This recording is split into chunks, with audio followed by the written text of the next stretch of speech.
Hunting for that perfect tree is tough enough.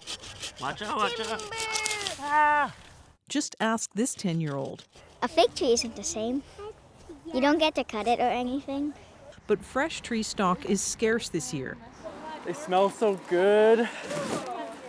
We want to try to continue this for as long as we feasibly can. BC gets many of its trees from out of province, but cultivated pine trees are getting harder to find and more expensive.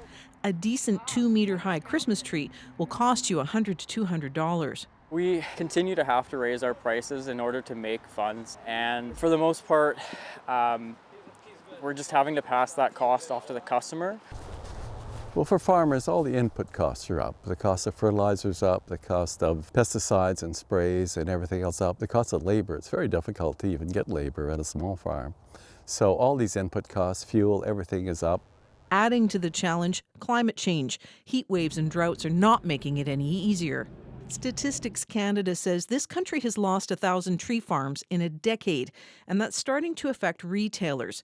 Even some nonprofits are cutting off online sales, otherwise they sell out too fast. It definitely becomes challenging. We were able to make our way through COVID, which was extremely challenging, and I'd say this is even more challenging.